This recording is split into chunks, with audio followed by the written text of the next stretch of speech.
Well, do you know, yesterday morning we did a video, and I think that people got something out of it around what causes conflict, what causes the story to kind of escalate and end up in a major drama when it could have been easier. And we looked at, the whole part around one wants to be seen and heard. And I think that's the feeling side. And then the other one wants to be right at any cost. Now, we looked at that yesterday morning, and I suppose what I want to look at this morning, just to follow up from that, because this is all about you gaining more awareness.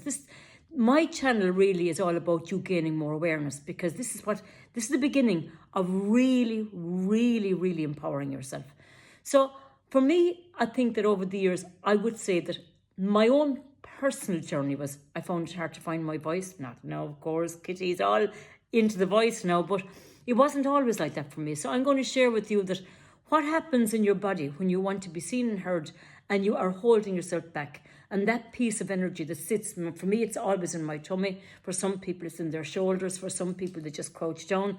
So I suppose I would always ask, what are your lines of communication? How do you get to a place of being seen and heard? And what happens to you when you lose your voice in that? Now, let's look at the other person. What happens to you when you always, always have to be right?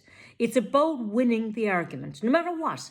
Whether you're in a situation that is like you're madly in love with your partner and you're getting on great, but you have to be right, though. You have to be right. And all of this stuff, I promise you, is all coming from way, way, way, way back there. I'm always on about it, but it's true. So for you to learn good skills in communication and being seen and heard, it's really about, first of all, creating awareness, acknowledging what happens to you. And there will be a pattern. I promise you there'll be a pattern, because when you step into this story with me, or this journey that we are all on, you and I, it's about looking at patterns of when you lose that empowerment to say what you need to say, to be heard, when you need to be seen, to be seen. And above all, if you're always trying to be right, it's exhausting too.